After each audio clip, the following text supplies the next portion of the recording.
2010年8月23日，一辆满载22名香港游客的大巴在菲律宾被一名持枪歹徒给劫持了。劫匪呢原本没打算伤害到任何人，警方也有很多的机会将人质营救，但万万没想到啊，这个菲律宾的警察太过无能了，营救行动一片混乱，最终导致了8名游客遇难。这次营救行动呢，也被称为史上最愚蠢的营救行动。而更让人气愤的是呢，事后菲律宾的总统来视察了，这小子还面带微笑，而且拒绝向死者家属道歉。大家好，我是海岩，今天我们要讲的是著名的马尼拉人质劫持事件。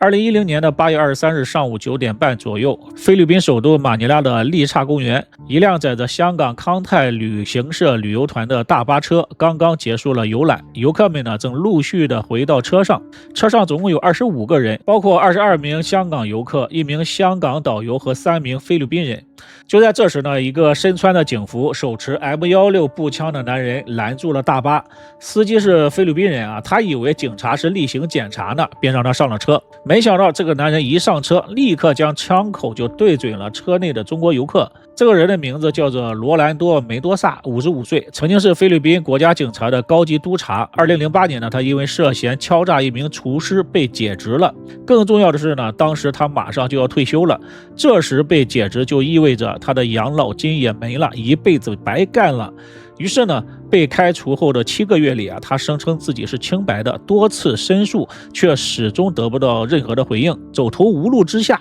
他选择最极端的方式，那就是劫持外国游客，把事情闹大，逼迫政府恢复他的职位。大家注意啊，菲律宾警方在这里呢就出现了一个致命的错误，一个已经被解职的警察，警服和 M16 步枪竟然没有被回收。在中国的话，警察连枪带回家都是不被允许的。菲律宾倒好啊，被开除的警察还能穿着警服，端着步枪满大街的走。梅多萨命令司机把车开到马尼拉市中心的基里诺大看台，这个地方呢是菲律宾总统宣誓就职的地方。他把车停到这里呢，就是要引起全世界的关注。一开始呢，梅多萨也并没有真的要伤害谁，他告诉人质自己呢只想要回自己的工作和养老金和退休金一再的道歉，反复强调不会伤害任何人。他甚至主动释放了6名人质，包括老人、妇女和儿童。他还让人送来了食物和汽油，食物呢是给人质吃的，汽油呢是给大巴加油的，好让车上的空调继续能够运转。看到这里呢，你应该能够感受到了，这个人呢不是什么亡命之徒，他还是有底线的。然而菲律宾警方的接下来的这个操作堪称是教科书的愚蠢呀。首先呢，警方打爆了大巴的轮胎，理由是怕梅多萨开车逃跑。这个操作呢简直是无语了，劫匪已经主动释放了部分人质，表示了善意，而且要求谈判。其实警方最应该做的就是先稳住劫匪，而不是激怒他。紧接着呢，菲律宾警方犯了第2个致命的错误菲律宾警方找来了梅多萨的弟弟来劝降。他的弟弟呢也是一名警察。原本警方是想打亲情牌，听上去还是不错的，对吧？但是警方呢当着梅多萨的面把弟弟的枪给卸了，然后呢直接把人给铐走了。这还没完，他们冲到了梅多萨的家里，把家人全部的都给制服捆绑，一个一个的带走了。最离谱的是呢，全过程被电视台直播出去，而这个梅多萨在车里的电视上看到了整个的逮捕过程。梅多萨都彻底疯了，他在车的玻璃上面呢贴出了字条，说下午3点我就要报复了，意思呢很明确，就是我要杀人质了。即便到了这个时候呢，梅多萨多次出现在车门口，甚至呢还探出身子。这么好的机会，警方竟然没有派狙击手将其给击毙，也不知道是没有这个实力呢，还是没有得到上级的命令。此时距离下午3点还有几个小时，其实足够菲律宾警方斡旋。梅多萨要求很简单，那就是重审我的案子，让我复职。这种时候呢，最好的选择是先答应他，等人质安全之后再说嘛。结果警方是怎么做的呢？下午2点多，菲律宾警方将装有答复的信件直接就送到了梅多萨的手里。当梅多萨打开信件的时候，他看到的是你的复职要求被上级驳回了。你看我今天杀气那么重，被你这么一逗，你说我多尴尬？到了下午3点呢，梅多萨没有杀人，他要求叫媒体过来，他要出境来诉说自己的冤情。这里呢可以看出梅多萨还是有底线的，他不想杀害人质。这时候只要好好的沟通，事情还是有缓和的余地的。但是万万没想到，菲律宾警方的回复是不同意啊，因为他们害怕梅多萨在媒体上曝光警队的一些内幕。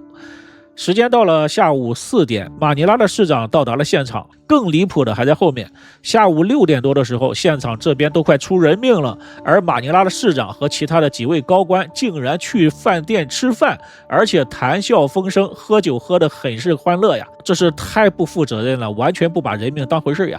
到了下午7点左右，电视台播了一条消息，梅多萨的弟弟因为涉嫌协助劫持被捕了。梅多萨在车里的电视上看的是一清二楚，他简直要疯了，他弟弟根本就不知情，他愤怒地向车顶开了一枪，这是整起事件劫匪开的第一枪。然后呢，梅多萨放出话来，要求警方释放自己的弟弟和家人，否则就开始大开杀戒了。结果呢，菲律宾警方无动于衷，这就是明摆的要逼着劫匪杀人质呀。果然，梅多萨这次是来真的了，一枪呢就打死了香港旅行团的领队谢廷俊。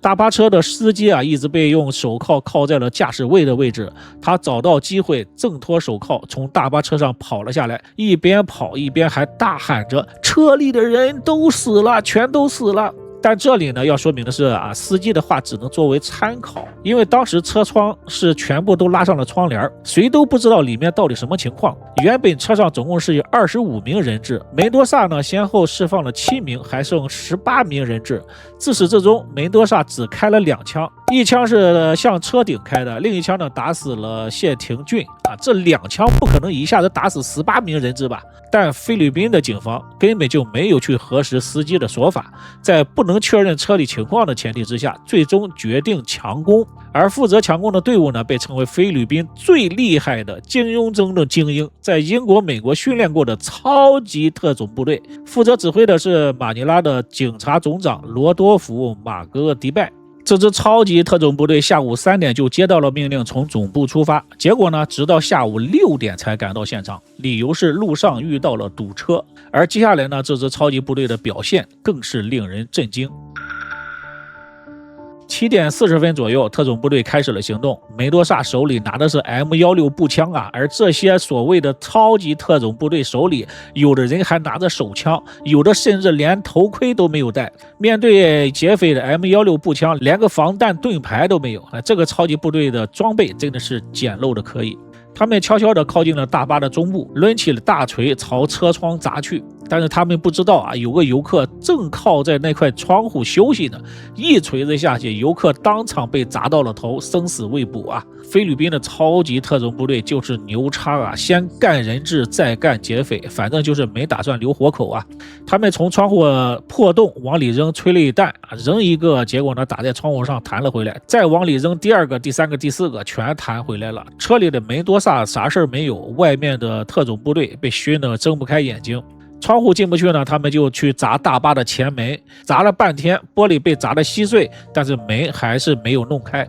之后呢，他们又用绳子拴着前门，另一端呢拴到另一个车辆上面，结果绳子断裂，大巴前门一点事都没有。这里呢有一个知识点其实大巴的前门附近有一个应急阀，打开保护盖并且顺时针或者按指定的方向旋转之后，就能释放气压，随后呢就可以用手将车门给推开。也不知道他们是不知道呢，还是不想知道呢。前门砸不开之后呢，他们又绕到了大巴的后面，开始砸车后面的窗户砸了几下之后没有效果，又跑到前面砸坏了大巴的车灯。特种部队的队员就这样哐哐的砸了将近1个小时，还是没有能够进入大巴。而大巴里的劫匪彻底被激怒了，大巴当中传来了几声枪响，几名人质倒在了血泊当中。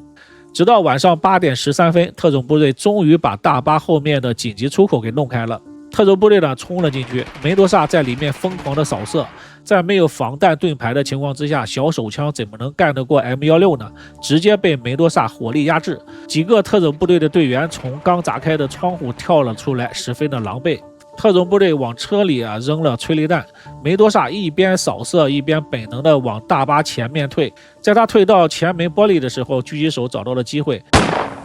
梅多萨被打中了头部，一枪毙命。他的尸体趴在了大巴的前门上，上半身呢还挂在车外。附近的警察查看之后，挥手示意劫匪已经毙命。这场持续了11个小时的营救行动结束了。周围的车子慢慢的靠近，死里逃生的游客大声哭泣。那些受伤的游客在雨中停留了20多分钟之后才被送到医院，在医院里也没有第一时间得到救治。整个强攻行动从7点40分到8点41分，用了1个小时01分钟，行动杂乱无章，临阵脱逃，误伤人质。虽然事后菲律宾官方说8名人质都是门多萨杀害的，否认警员开枪直接打死人质，但是后续的弹道勘查显示，巴士总共有62处的弹孔，其中呢35处的弹孔是来自车外，也就是警方的方向。根据弹道推算，大概17发是由警方射入车内的子弹，有可能击中了车内的乘客。这里呢，我们非常严谨的用有可能这个词，但是可以肯定的是，在混乱当中有流弹击中了附近的一名记者和一名儿童。更离谱的是呢，这边梅多萨的尸体都凉了。这时呢，菲律宾的官员拿出了一个文件文件里是同意梅多萨官复原职，这就非常讽刺了。这8名人质和梅多萨本人本来是不用死的。这名营救行动后来被称为史上最愚蠢的营救行动，也体现出了菲律宾警察的无能。一个本该和平解决的人质劫持案，因为菲律宾方面的一连串的失误，酿成了8死6伤的惨剧。8名中国香港游客命丧异国他乡，他们中年龄最小的只有14岁，有的是丈夫为了掩护妻子被打死，有的是父母双方遇难留下了孤儿。那么到底谁该为此次事件负责呢？这样愚蠢的人质营救行动，要是放在其他的国家领导人肯定是羞愧难当，至少表面上要表现得严肃一些。但是菲律宾的总统并没有，菲律宾的总统阿基诺3世来视察现场他竟然笑了，还笑得很开心。他轻描淡写的说，我们救援不力，主要是怪媒体，是媒体报道激怒了梅多萨。事后呢，负责整个营救行动的马尼拉警察总长引咎辞职，另外还有4名相关警察停职处理。菲律宾政府就这样轻描淡写的将此次事件做了了结。中国香港特区的政府要求菲律宾道歉，而菲律宾一直是拒绝道歉。那个臭不要脸的总统还说，这是梅多萨一个人做的，和菲律宾政府和人民无关。他还说，这是香港和菲律宾的两地文化差异，菲律宾没有为他人过失而道歉的文化。至于赔偿更是让人无语，菲律宾的政府说可以赔偿，但是我们政府没钱，可以让当地的华人来筹款募捐，把募捐的钱呢来赔偿死者的家属。你杀了中国人还让中国人掏钱来赔偿这也是够的了。香港受害者方面呢直接就给拒绝了。菲律宾的一系列操作呢，让全世界都看到了，多国将菲律宾列为旅游的黑名单。中国有1000个旅游团取消了到菲律宾旅游的计划。菲律宾的股市也遭到了重创，旅游业好几年都好不起来。香港爆发了反菲大游行，不少香港人直接就开除了家里的菲佣。要知道，菲佣是菲律宾这个小国家的重要收入来源之一。直到2018年，劫持事件已经过去了8年的时间，菲律宾终于扛不住了新任的总统杜特尔特在香港第一次代表菲律宾政府正式的道歉了。他说，作为菲律宾的总统以及代表菲律宾全国人民，衷心就马尼拉人质事件向受害者以及家属道歉，类似的事件永远不会再发生。最后呢，我想说的是，如果一个国家连最基本的安全都做不到，连最基本的尊重都没有，那么这种地方大家还是不要去的好。好了，今天的案件就到这里，感谢收看，这里是海盐说案，我们下期再见，拜拜。